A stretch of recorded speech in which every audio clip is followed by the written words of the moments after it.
وانشقت السماء فكانت وردة كالدهان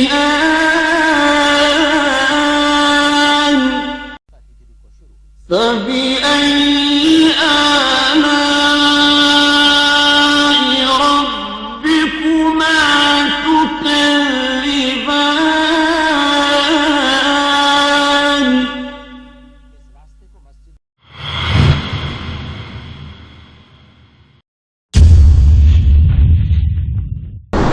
بسم اللہ الرحمن الرحیم نحمده ونصلی علی رسوله الکریم اما بعد فاعوذ باللہ من الشیطان الرجیم بسم اللہ الرحمن الرحیم ان اللہ وملائکتہ یصلون علی النبی یا ایہا الذین آمنوا صلوا علیہ وسلموا تسلیما اللہم صلی علی محمد وعلی آل محمد کما صلیت علی ابراہیم وعلی آل ابراہیم انکا حمید مجید اللہم بارک علی محمد وعلی آل محمد کما بارکت علی ابراہیم وعلی آل ابراہیم انکا حمید مجید اما بعد فاعوذ باللہ من الشیطان الرجیم بسم اللہ الرحمن الرحیم الحمدللہ رب العالمین الرحمن الرحیم مالک یوم الدین ایاک نعبد و ایاک نستعین اہدنا الصراط المستقیم صراط الذین انعمت علیہم غیر المغضوب علیہم ولا الضالین آمین۔ قرآن کریم کی تلاوت سے پہلے تعوذ اور تسمیہ، تعوذ کا معنی اعوذ باللہ من الشیطان الرجیم اور تسمیہ کا معنی بسم اللہ الرحمن الرحیم۔ ان دونوں چیزوں سے متعلق مختصراً چند باتیں آپ کی خدمت میں گوش گزار کی تھیں کہ اعوذ باللہ من الشیطان الرجیم کے پڑھنے کے بعد ایک آدمی اپنی تمام کی تمام تر ذہنی، عقلی، فکری طاقتیں اللہ کے حوالے کر دیتا ہے، اور بسم اللہ الرحمن الرحیم کے پڑھنے کے بعد اعتقادی طور پہ جب ان کلمات کو وہ اپنی زبان میں اپنے دماغ کے اندر جماتا ہے تو جما لینے کے بعد اپنے دماغ میں بٹھا لینے کے بعد وہ اللہ کی رحمت میں یوں سمجھ لیجئے کہ گہرائی میں اترنے سے اترتا ہی چلا جاتا ہے، اس کو اللہ کی رحمت کا اتنا یقین کامل ہو جاتا ہے کہ دنیا کی تمام جتنے غیر اللہ کے ذرائع اور اسباب ہیں ان سب سے اس کی نظر ہٹ جاتی ہے، اللہ کے ساتھ نظر اس کی جم جاتی ہے۔ اس اعوذ باللہ اور بسم اللہ سے حوالے سے چند ایک مختصراً باتیں آپ کے سامنے ذکر کی تھیں، اور پھر اس بات کو ذہن میں رکھیے گا کہ ہمارے معاشرے میں جو بسم اللہ کی جگہ پہ حرفوں کی اور گنتی کے لفظوں کی ایک تعداد کو لکھا جاتا ہے 7 8 6 786، اس کی کوئی حقیقت نہیں ہے۔ یہ تمام کے تمام تر چیزیں وہ ہیں جو ہمارے پاس عجم سے آئیں۔ ہمارا دین عرب، رسول اکرم سرور دو عالم صلی اللہ علیہ وسلم عرب، قرآن عربی کے اندر، نبی کی احادیث عربی کے اندر، عجمی جو تہذیب و تمدن کا شاہکار تھا اس کے اندر یہ چیز بھی شامل ہے، اور اسی عجمی تہذیب و تمدن کے انفرادیت کو برقرار رکھنے کے لیے اس وقت آپ کو پوری دنیا کے اندر جو ایک مارکا نظر آ رہا ہے، جس کو کہا جا رہا ہے کہ یہ سعودیہ کا اور یمن کا علاج معاملہ ہے، یہ ایران کا اور سعودیہ کا معاملہ، یہ اصل میں بنیادی طور پر، بالکل بنیادی طور پہ ذہن میں رکھیے گا کہ ابو بکر کے ماننے والوں کا اور ابو جہل کے پیروکاروں کا مقابلہ ہے۔ دو تہذیبوں کا مقابلہ ہے، ایک وہ تہذیب کہ جس تہذیب نے ہمیشہ اسلام اور عربی تہذیب کو نقصان پہنچانا روز اول سے اپنا فرض منصبی سمجھا، وہ تہذیب ہے، اور وہ تہذیب اپنے اندر کس طرح سے اپنے بالوں پر نکال کر پروان چڑھ رہی ہے، یہ اب سب کچھ آپ کے سامنے موجود ہے، سب آپ اس بات کو جانتے ہیں۔ تو یہ بسم اللہ کی جگہ 786 کے الفاظ کو لکھنا یہ قطعی طور پہ قرآن پاک کی کسی بھی، یہ کوئی طریقہ کار نہیں کہ کسی بھی نام کی عدد نکال کے ان کو لکھا جائے۔ آپ 1000 مرتبہ 786 مرتبہ 786 لکھ لیں آپ تو یاد رکھیے گا کہ آپ کو بسم اللہ کا ثواب نہیں مل سکتا۔ بسم اللہ الرحمن الرحیم کے پڑھنے پر جو اللہ اجر عطا فرماتا ہے وہ گنتی کے کسی لفظ کے لکھنے پر نہیں مل سکتا۔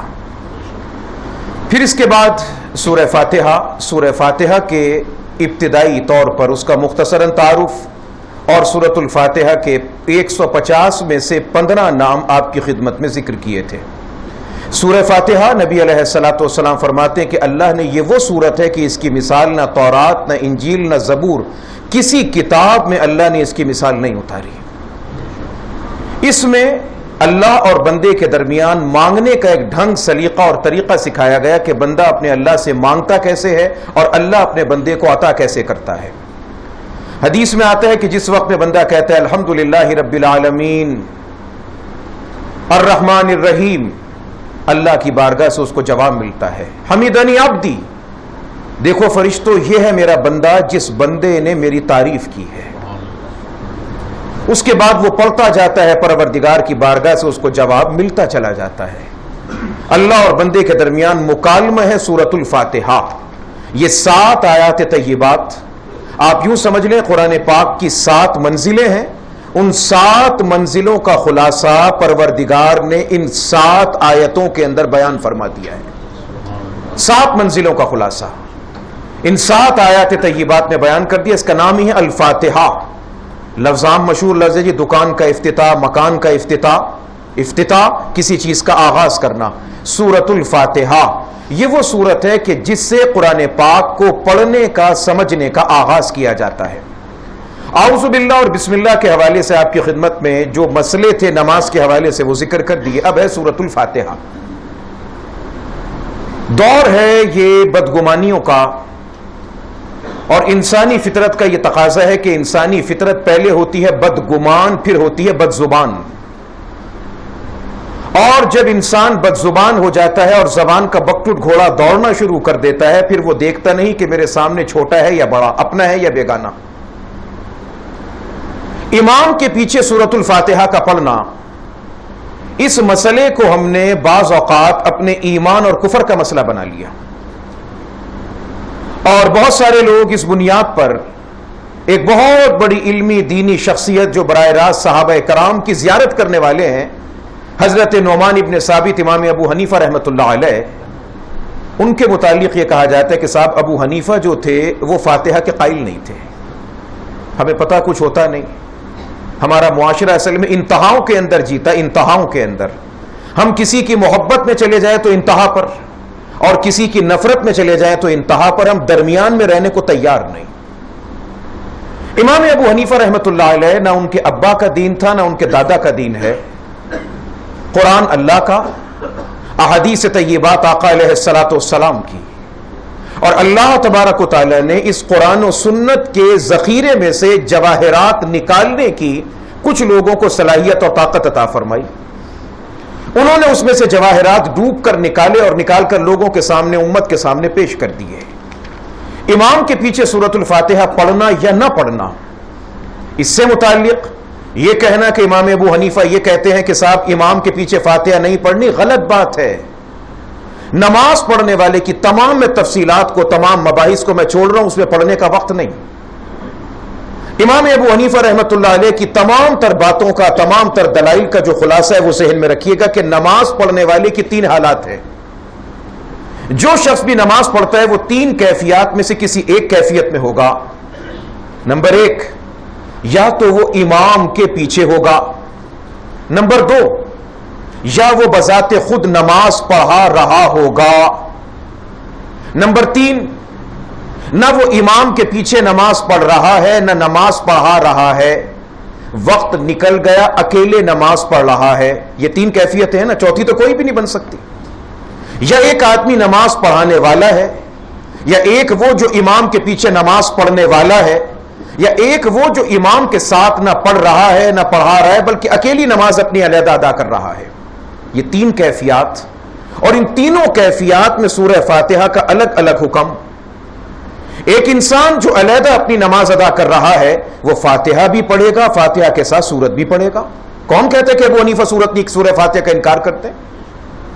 جو انسان امامت کروائے گا، امامت کروانے والا شخص چاہے نماز جہری ہو جس میں اونچی آواز سے تلاوت کرتے ہیں، فجر، مغرب، عشاء، یا نماز سری ہو جیسے نماز ظہر اور نماز عصر، جو نماز پڑھائے گا، جو امامت کرے گا، امامت کرنے والا ہر نماز میں فاتحہ کی تلاوت کرے گا۔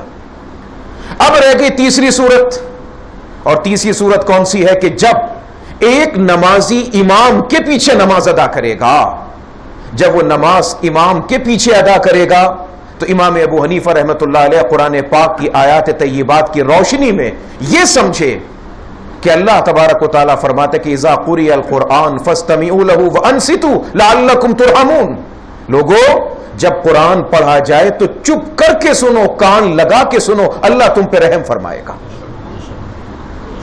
وہ اس آیت طیبہ کی روشنی میں یہ سمجھے کہ جب امام کے پیچھے نماز ادا کی جائے تو بس جو کچھ بھی ہے وہ امام کا ہے۔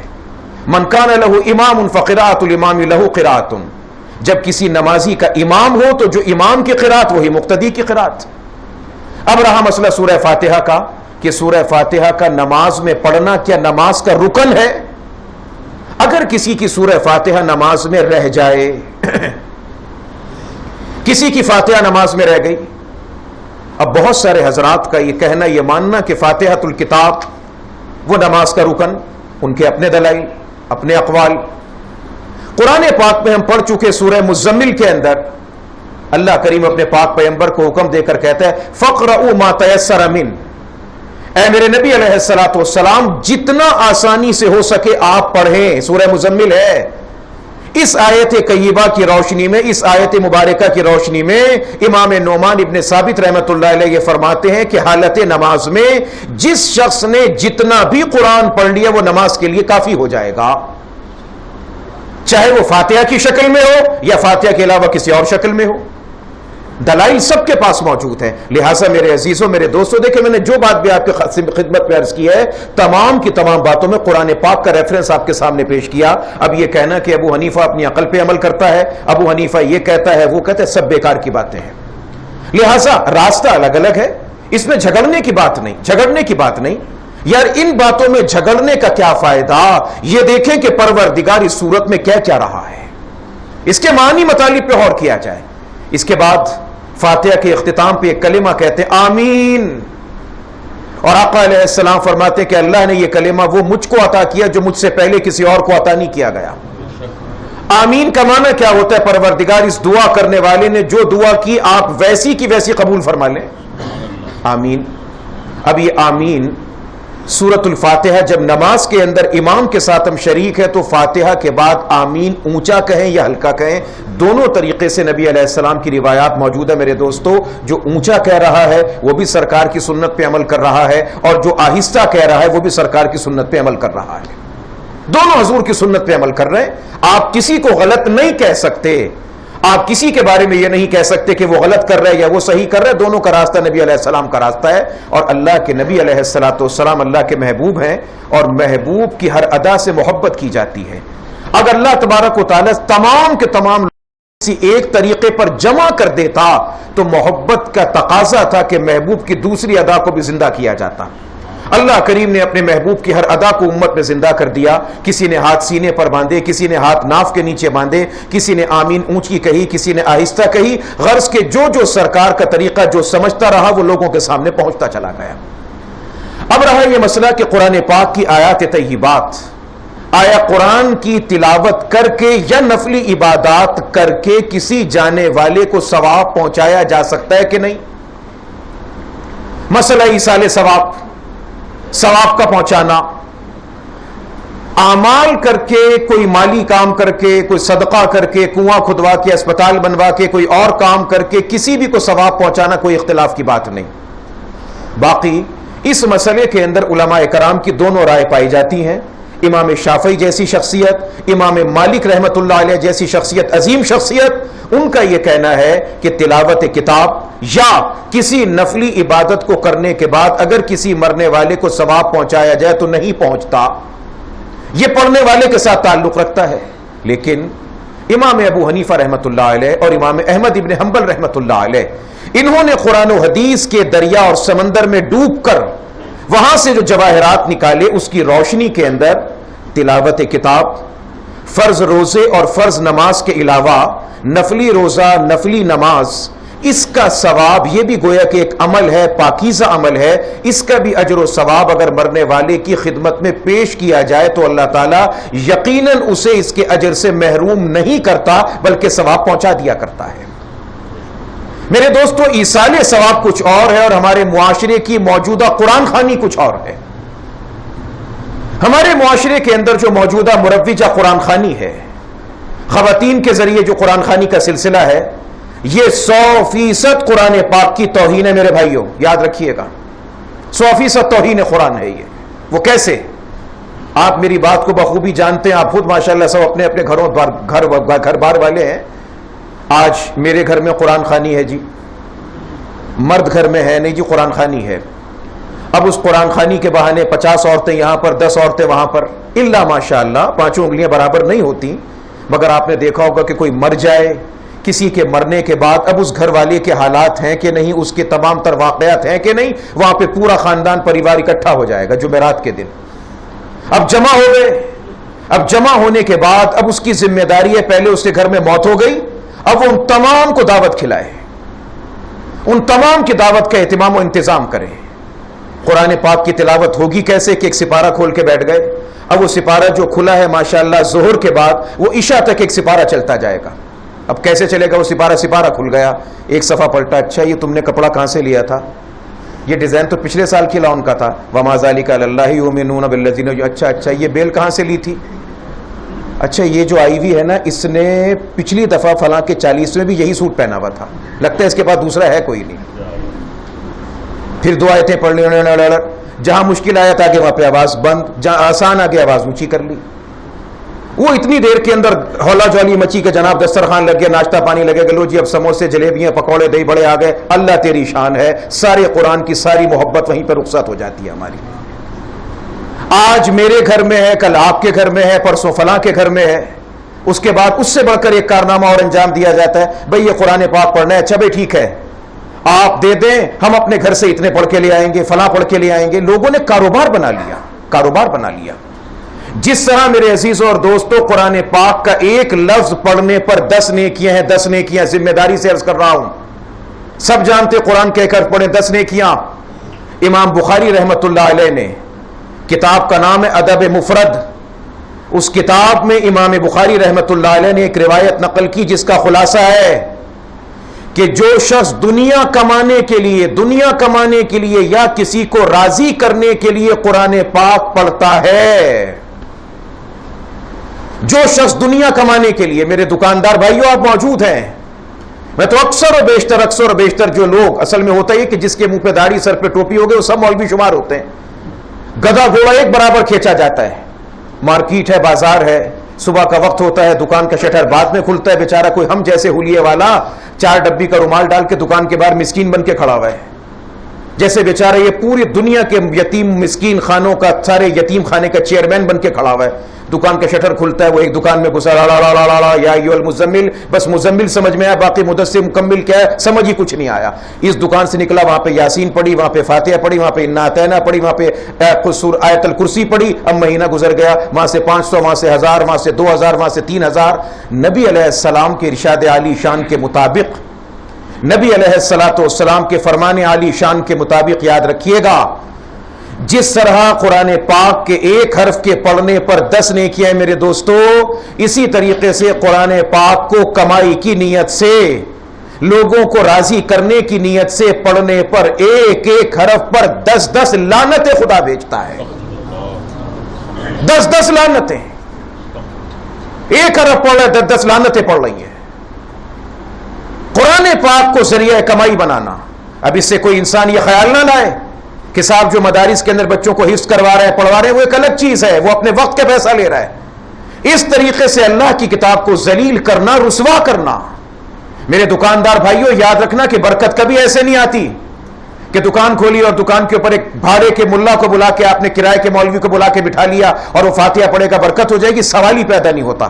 اور وہ افراد جو دین کو نہیں جانتے، لندن جا کر، امریکہ جا کر اور برطانیہ کے دیگر یورپ کے ممالک میں جا کر یہ لوگ کیسے اسلام کو بدنام کرتے ہیں، کیسے بدنام کرتے ہیں کہ وہاں وہ لوگ جو یہاں پہ کبھی کافی عرصے سے جا چکے یورپ کے اندر آباد ہیں، وہاں پہ کام کیا کر رہے ہیں؟ کسینو چلا رہے ہیں، جوئے کا اڈا چلا رہے ہیں، شراب خانہ چلا رہے ہیں، سور کے گوشت کی دکانیں چلا رہے ہیں، اور یہاں سے ماشاءاللہ بہت سارے بیچارے خود کو علامت الدہر کہنے والے جب واپس آتے ہیں نا، ان کے نام کے ساتھ لقب لکھے ہوتے ہیں خطیب یورپ و ایشیا۔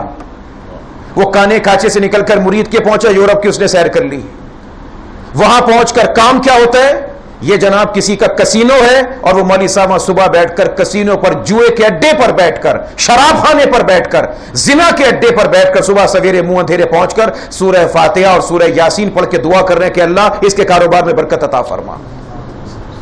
اور اس کے بعد انہیں مہینہ گزرنے کے بعد $200 $300 $100 ان کو مل گئے. وہ سمجھا کہ میں نے بہت بڑا کارنامہ انجام دے لیا. میرے عزیزوں اور دوستوں یاد رکھیے گا، نبی علیہ الصلوۃ والسلام نے جب قرآن پاک اتنی عظیم کتاب ہمیں اور آپ کو دی ہے، اس کے کچھ آداب بھی بتائے ہیں.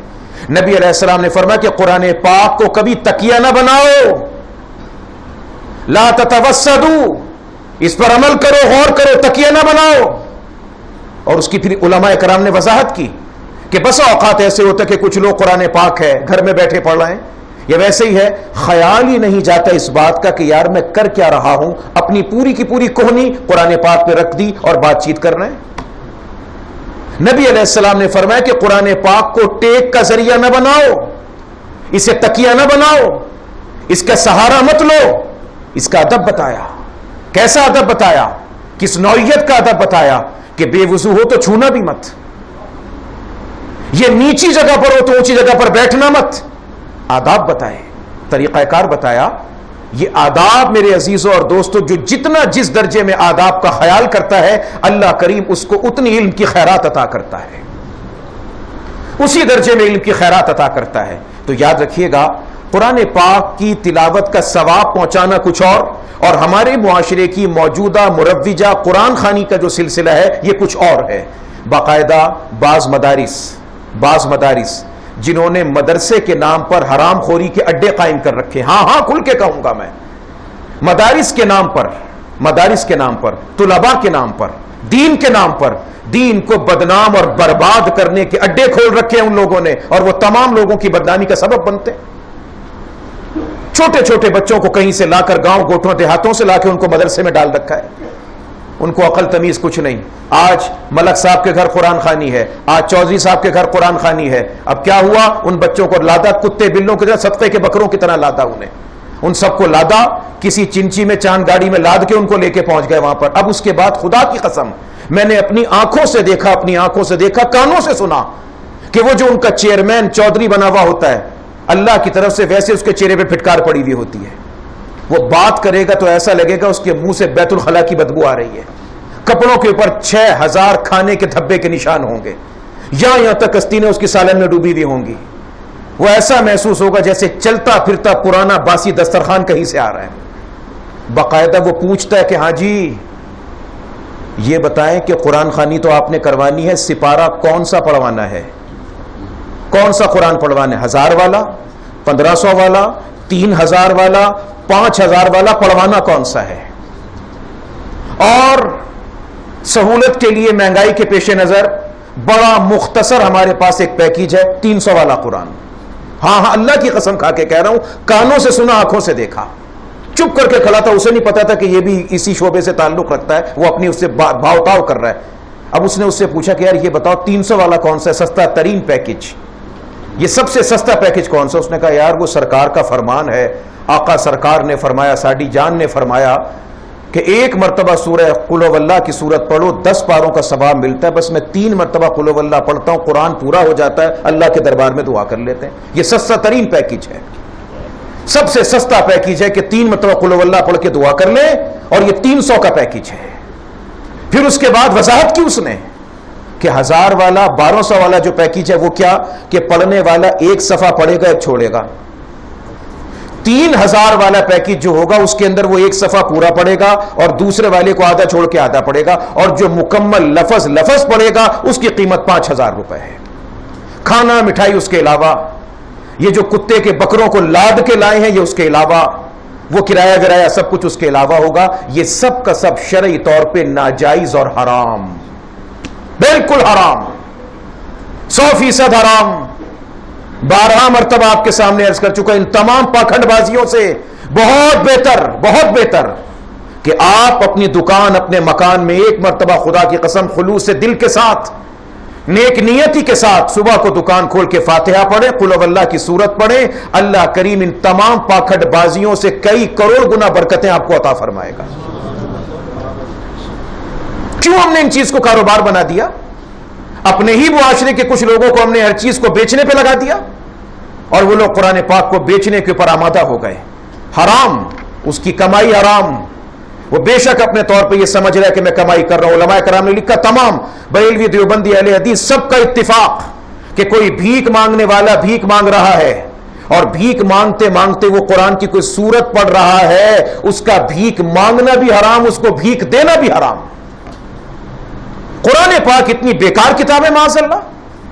اللہ تبارک و تعالی نے تو پوری کائنات کے انسانوں کا انتخاب کیا، سب کا انتخاب کر کے آقائے دو جہاں کا انتخاب کیا، اور ان آقائے دو جہاں صلی اللہ علیہ وسلم کا انتخاب کر کے سرکار کے سینے کا انتخاب کیا، سینے کا انتخاب کر کے سرکار کے قلب اطہر کا انتخاب کیا، جس قلب مبارک کو پروردگار عالم کوثر و تسنیم میں زمزم میں دھلوا چکا.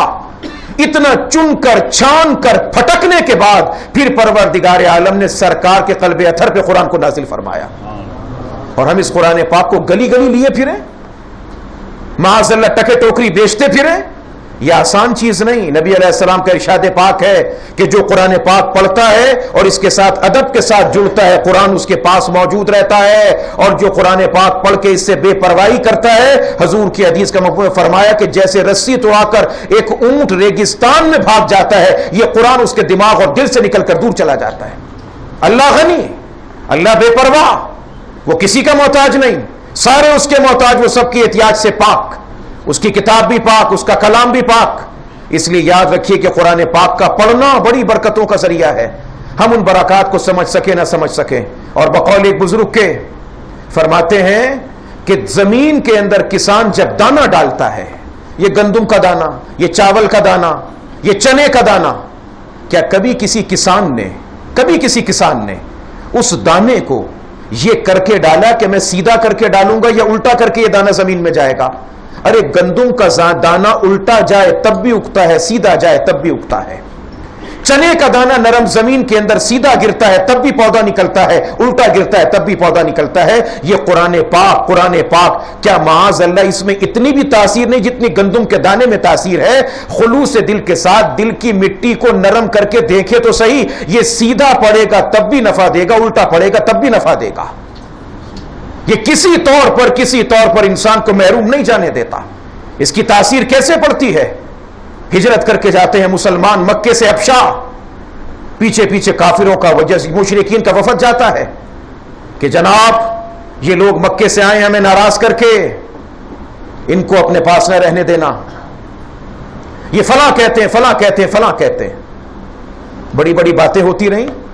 حبشے کا بادشاہ نجاشی کتنا خوش قسمت تھا وہ کہ جب اس کا انتقال ہوتا ہے، سرکار کو پتا چلا کہ نجاشی فوت ہو گیا. حضور علیہ السلام فرماتے آؤ وہ مرا تو افریقے میں ہے، ہم عرب کے اندر اس کا جنازہ ادا کرتے ہیں. درمیان سے تمام پردوں کو اللہ ہٹا دیتا ہے. دنیا سمجھ رہی تھی کہ یہ جنازہ غائبانہ ہے، مگر یہ سرکار کا معجزہ تھا کہ وہ جنازہ حاضرانہ تھا، حاضرانہ جنازہ تھا. نجاشی کے بادشاہ حبشے کے بادشاہ نجاشی کا جنازہ نبی علیہ السلام نے پڑھایا. صحابہ کرام پہنچے نجاشی کے دربار میں. 7واں پارہ پہنچے گا تو جب انشاءاللہ اللہ کو زندگی منظور تو باپ آپ کے سامنے پھر ذکر کریں گے. پہنچے صحابہ کرام، کفار مکہ بھی پہنچ چکے تھے، سوال جواب ہوئے. حضور علیہ نجاشی نے کہا کہ بلاؤ تم میں کون ہے مسلمانوں کے اندر کون ذمہ دار ہے؟ کون آئے؟ علی کے بھائی، حضور علیہ السلام کے چچا کے بیٹے، اس خانوادے کے فرزند ارجمند جس کی رگوں میں عبد المطلب کا خون تھا، حضرت جعفر طیار رضی اللہ تعالیٰ عنہ. طیار کا معنی اڑنا. ایک جنگ کے موقع پر حضور کے چچا کے بیٹے علی کے بھائی، حضور نے کہا جعفر یہ جھنڈا آج تیرے ہاتھ میں ہے. بڑی کوشش کی، ایک بازو کٹا، علی کے بھائی نے دوسرے سے جھنڈا پکڑا، دوسرا بازو کٹا، علی کے بھائی نے اپنے دانتوں سے جھنڈا پکڑا، دانتوں پہ ضرب لگی، کٹے ہوئے ہاتھ، کٹے ہوئے دانت. ہمت کتنی تھی علی کا بھائی، نبی علیہ السلام کے چچا کا بیٹا ابو طالب کا فرزند ارجمند، اپنے سینے اور پیٹ کے زور سے اسلام کے پرچم کو اونچا کیا، جام شہادت نوش کر لیا. نبی علیہ السلام بیٹھے ہیں، اچانک حضور غمزدہ ہوئے، نبی علیہ الصلوۃ والسلام کی آنکھوں سے آنسو رواں ہو گئے۔ اس سے ایک اور بات پتہ چلی کہ بسا اوقات کچھ لوگ وہ پڑھتے بھی ہیں اور وہ ہوتا بھی جی اس کا بیٹا شہید ہو گیا تو وہ جناب اماں خوشی منا رہی ہے، ابا مٹھائیاں بانٹ رہے، سب غلط ہے۔ حضور سے بڑھ کے شہادت کو کون جان سکتا ہے؟ یہ خواہ مخواہ کی پاکڑ بازیاں کہ فلاں شہید ہو گیا تو جناب اس کی اماں نے مٹھائی بانٹی، غلط ہے، پاگل ہے۔ کسی بچے کے مرنے پر مٹھائی بانٹنے والا پاگل ہے، دماغ خراب ہے اس کا۔ نبی علیہ الصلوۃ والسلام کے چچا کا بیٹا قتل ہوتا ہے، شہید ہوتا ہے، اور نبی علیہ الصلوۃ والسلام کی آنکھوں سے آنسو بہ رہے ہیں۔ حضور نے تو کوئی مٹھائی نہیں بانٹی۔ ذرا دیر کے بعد نبی علیہ الصلوۃ والسلام کی پھر آنکھوں میں چمک آئی مزید اور چہرے پر مسکراہٹ آئی۔ صحابہ نے پوچھا کہ حضرت کیا ہوا؟ فرمایا کہ مجھے پہلے میرے اللہ نے دکھایا کہ میرے جعفر کے دونوں بازو کٹ گئے تھے، اور اس کے بعد پھر مجھے میرے اللہ نے دکھایا جعفر تیار کیوں کہ تیارے کا معنی اڑنا۔ فرمایا کہ پھر میرے اللہ نے مجھے دکھایا کہ اللہ نے میرے جعفر کے دونوں کٹے ہوئے بازوؤں کے بدلے اسے 2 بہترین پر عطا فرما دیے، تیار، اور اسے یہ اختیار دے دیا کہ تو جنت میں جہاں چاہے اڑتا پھر، جہاں چاہے تو پرواز کر۔ یہ جعفر تیار حبشے کے بادشاہ کے دربار کے اندر نجاشی کے سامنے بڑے بڑے مکے کے سرداروں نے اپنی اپنی بھانت بھانت کی بولیاں بولی، بلایا جعفر تیار کو، قرآن۔ جناب جعفر تیار نے کوئی تقریر نہیں کی، کچھ نہ کیا۔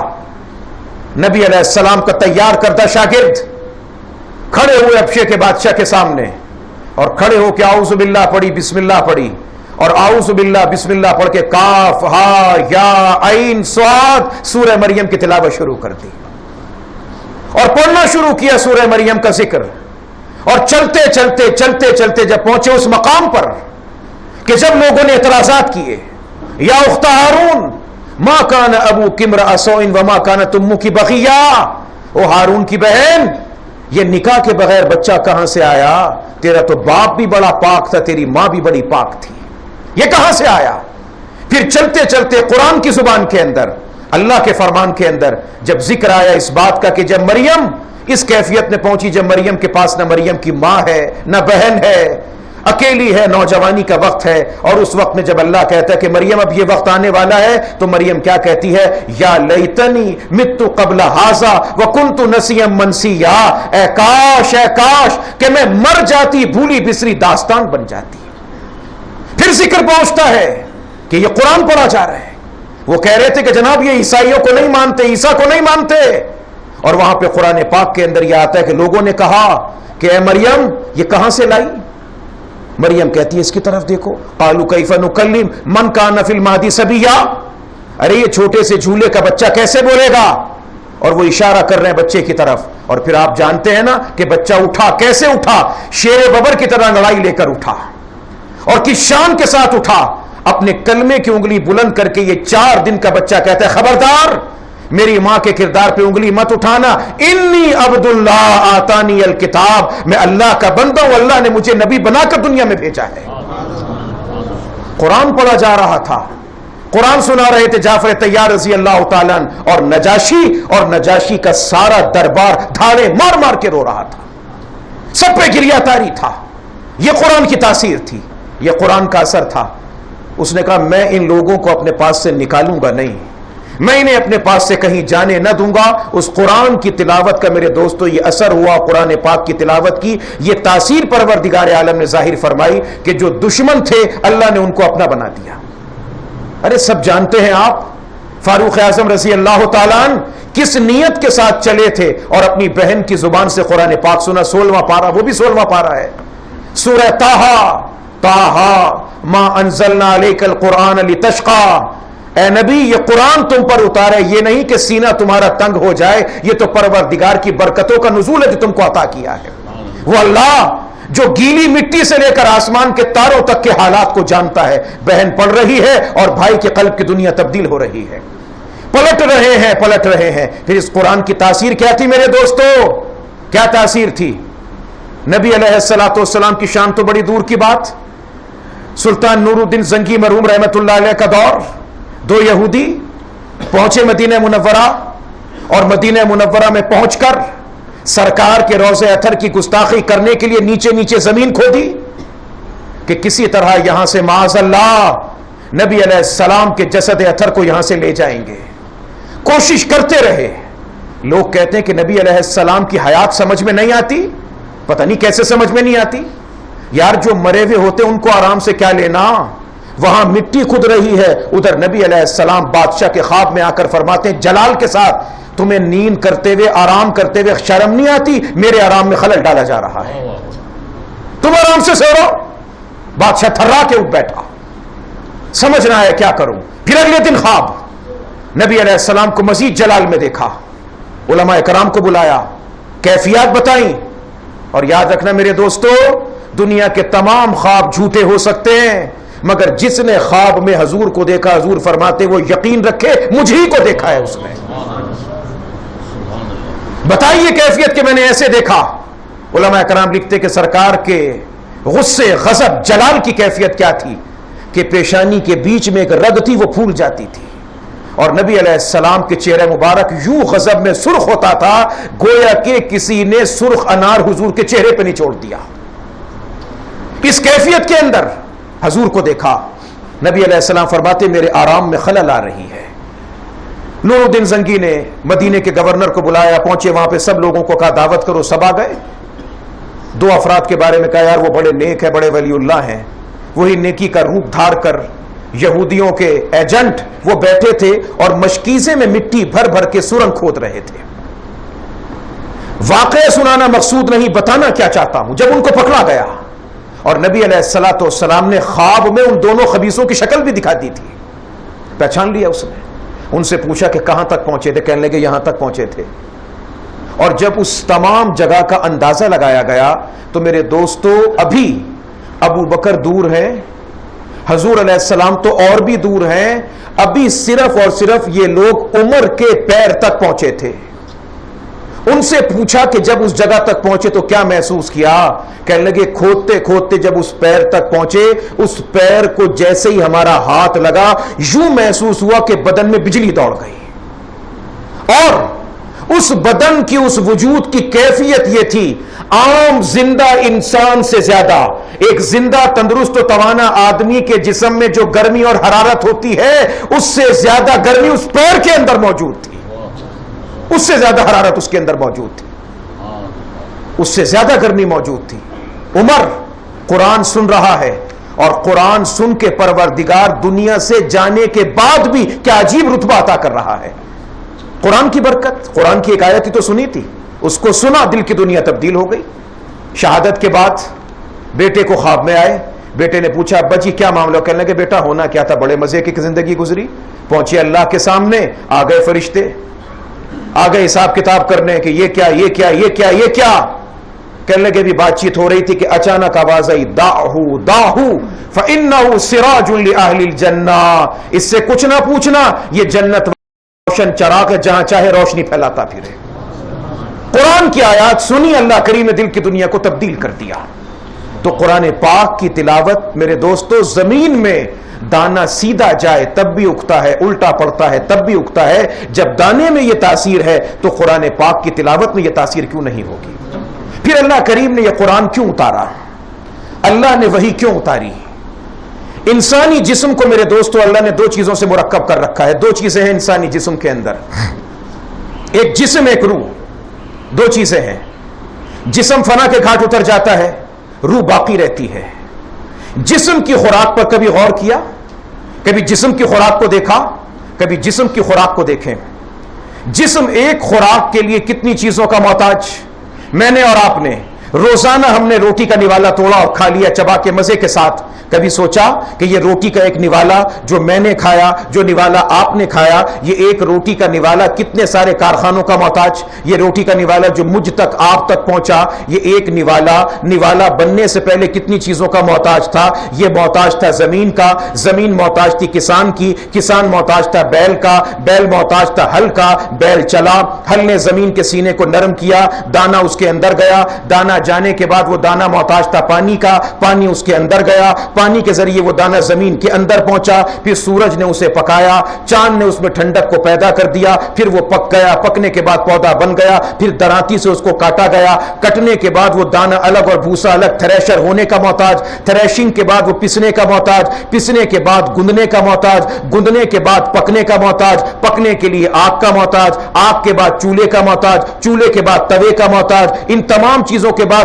ہاتھ پکانے والی، روٹی پکانے والے ہاتھوں کا محتاج، وہ ہاتھ اپنے بازوؤں کے محتاج، پھر وہ روٹی پک جائے، پکنے کے بعد میرے سامنے آ جائے، میرے سامنے کسی برتن میں آنے کی محتاج، میں اس روٹی کو توڑنے کے لیے نوالا بنانے کا محتاج، میری انگلیاں میرے بازو کی محتاج، میرا بازو میرے کندھے کا محتاج، یہ تمام چیزیں میرے نظام اعصاب کی محتاج۔ نوالا توڑنے کے بعد، صرف توڑا نہیں، اب توڑنے کے بعد میں یہاں سے اٹھا کر میرے دوستو کبھی اگر ہاتھ میں تکلیف ہو جائے تو پتا چلے کہ نوالا منہ تک لانا کتنی بڑی نعمت ہے۔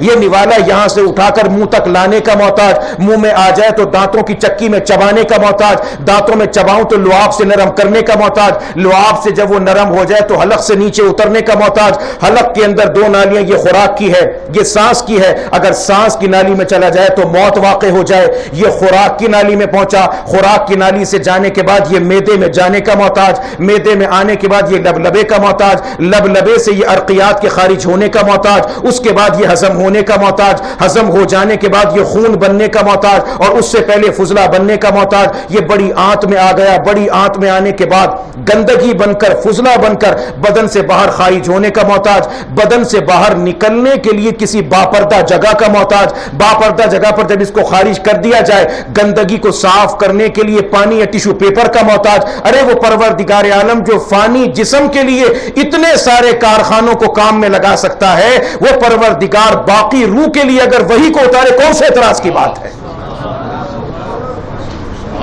جسم نے فنا کے گھاٹ اترنا ہے، ایک فنا کے گھاٹ اترنے والا جسم اتنے سارے نوالا، اتنے سارے کارخانوں کا محتاج، جس پروردگار نے فانی بدن کے لیے، فانی جسم کے لیے اتنے سارے کارخانے قائم کیے ہیں، اسی پروردگار نے باقی روح کے لیے، روح کی غذا، روح کے لیے پروردگار نے موسیقی کو نہیں اتارا، روح کی غذا پروردگار نے قرآن پاک کو بنا کے نازل فرمایا ہے۔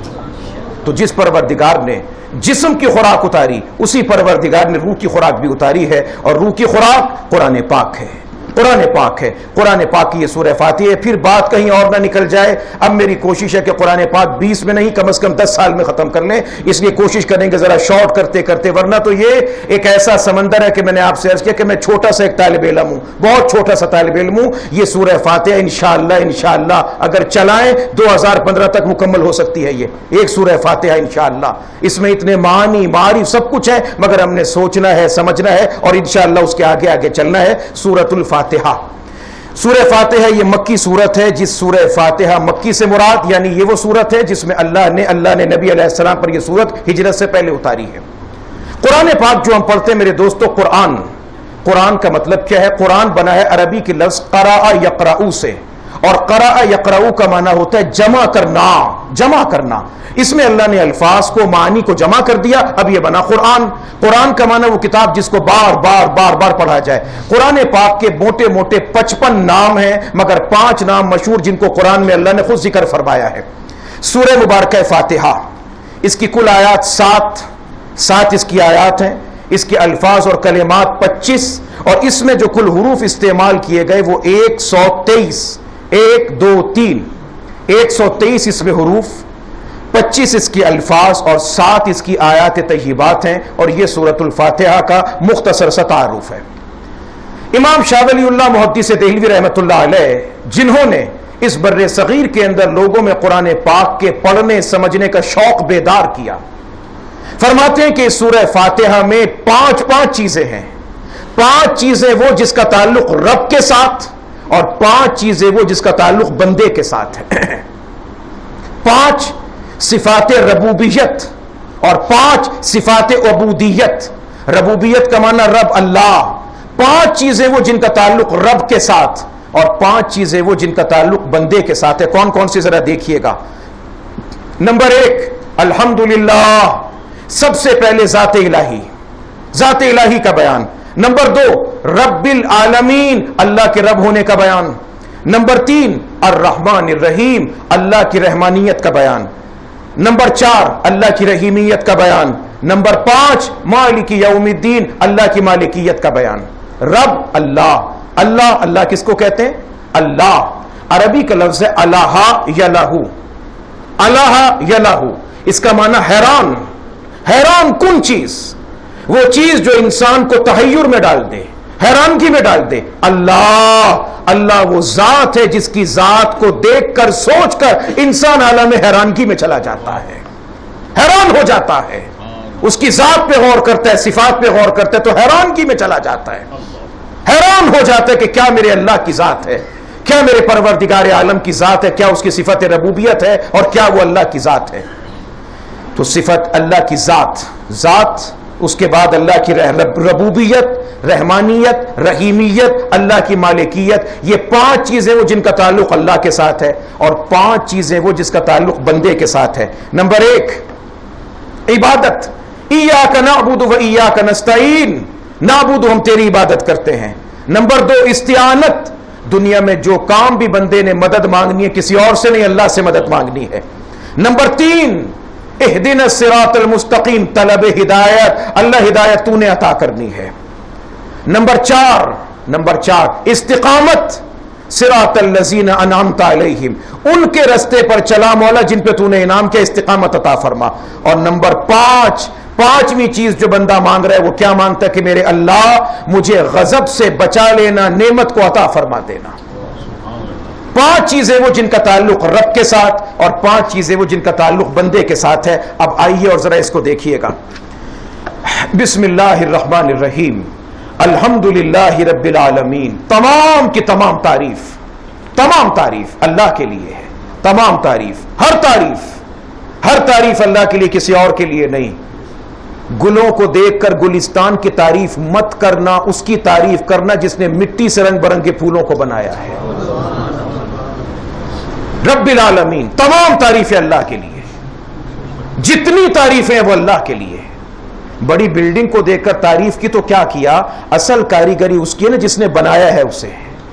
دنیا کے حسن کو دیکھا اور دنیا کے حسن کو دیکھ کر کسی پیارے خوبصورت سونے چہرے کو دیکھ کر اس میں مبتلا ہو گئے.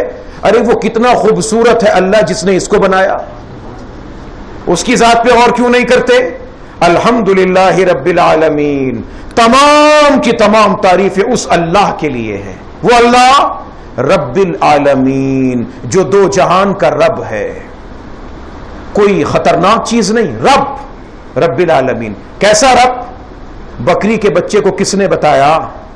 چھوٹے سے گائے کے بچے کو کس نے سکھایا کہ جب بھوک لگے تو سر کو گھمانا ہے اور تم نے تھن میں منہ کو لگانا ہے اور خوراک میں تم کو فراہم کر دوں گا.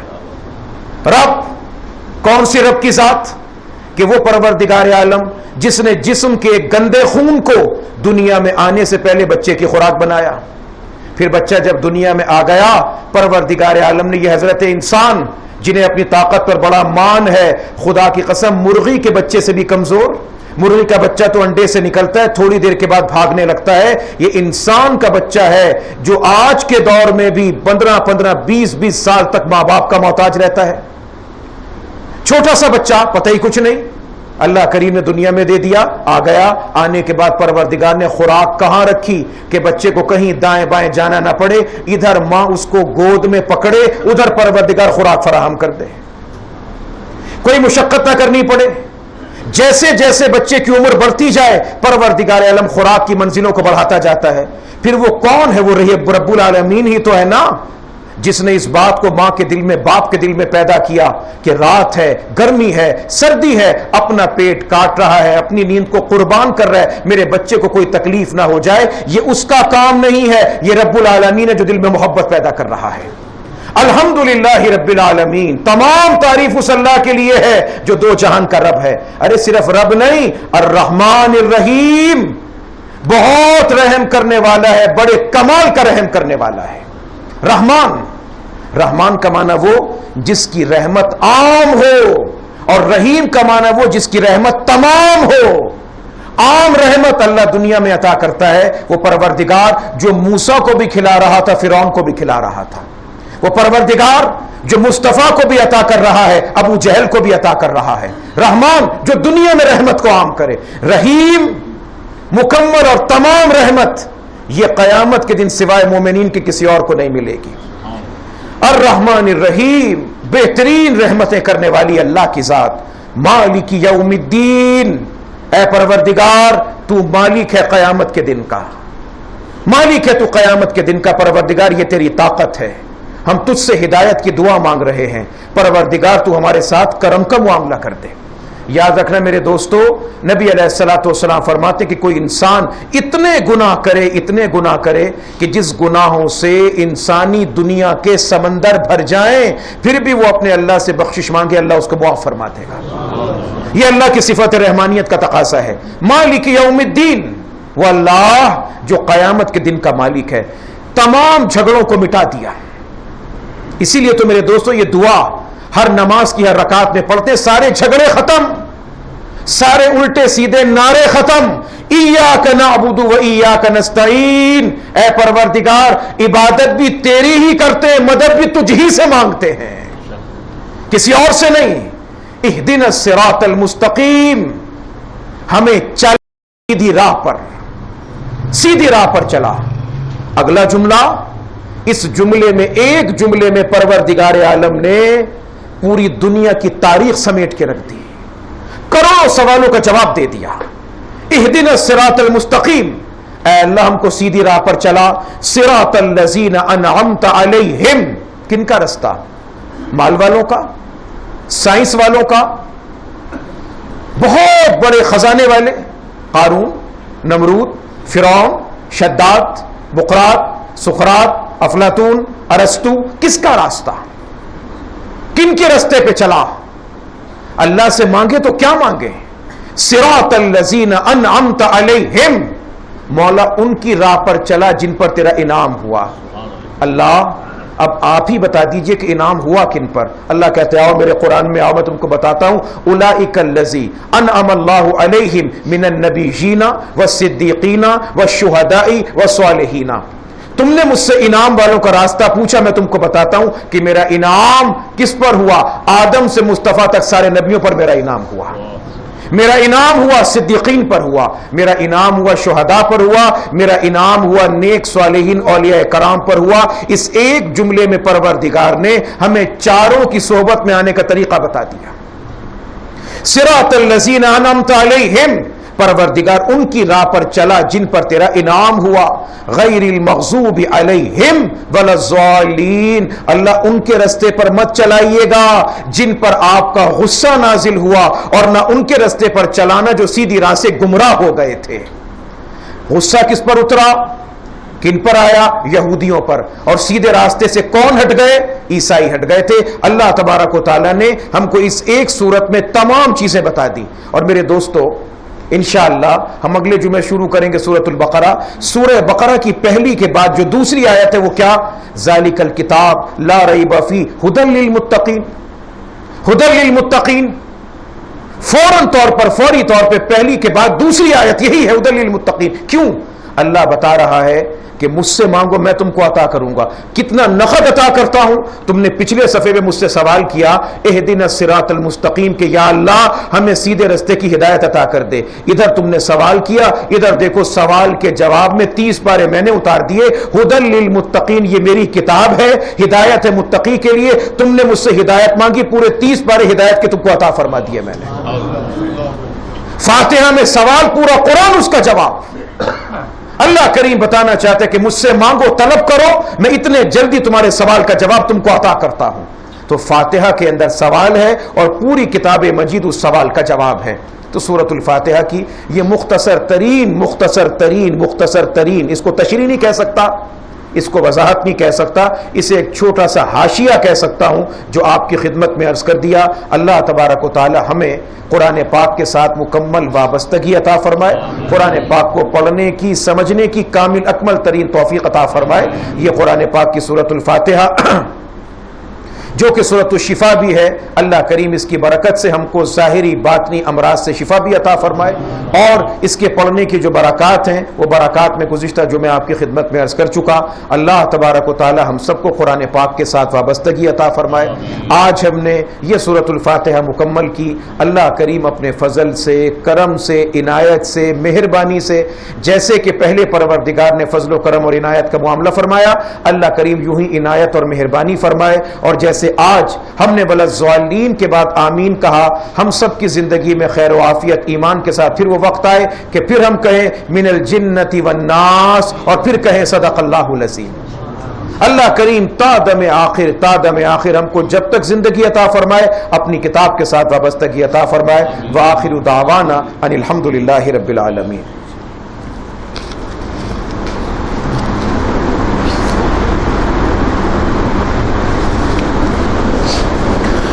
اللهم صل على محمد وعلى آل محمد كما صليت على إبراهيم وعلى آل إبراهيم إنك حميد مجيد اللهم أنت السلام ومنك السلام تباركت يا ذا الجلال والإكرام سمعنا وأطعنا غفرانك ربنا وإليك المصير اللهم إنك عفو كريم تحب العفو فاعف عنا يا كريم یا اول الاولین یا آخر الآخرین یا ذی القوة المتین یا راحم المساکین یا ارحم الراحمین۔ اے اللہ، اے مولا کریم، تو ہم سب کے ساتھ رحم کا، کرم کا اور عافیت کا معاملہ فرما دے۔ یا اللہ، ہم سب کے ساتھ مہربانی کا، کرم کا اور عافیت کا معاملہ فرما دے۔ یا اللہ حرمین شریفین کی عزت و وقار میں مزید اضافے فرما دے۔ یا اللہ تمام مسلمانوں کو اس کی چوکیداری کے لیے قبول فرما دے۔ یا اللہ ہم سب کے لیے عافیت کے، فضل کے، کرم کے معاملے فرما۔ یا اللہ سورۃ الفاتحہ کے اندر جو جو چیزیں آپ سے مانگی گئیں یا اللہ ان کو عطا فرما دے۔ اللہ جن جن چیزوں سے پناہ چاہی گئی میرے اللہ ان سے حفاظت فرما لے۔ یا اللہ ہم سب کے لیے کرم کے، مہربانی کے فیصلے فرما دے۔ یا اللہ ہم سب کے لیے عافیت کے فیصلے فرما دے۔ یا اللہ یہ تیرے بندے مولا کریم تیرے گھر میں، تیرے دربار میں موجود ہیں، یا اللہ یا پاک پروردگار عالم ان کی سب دلی مرادوں کو پورا فرما دے۔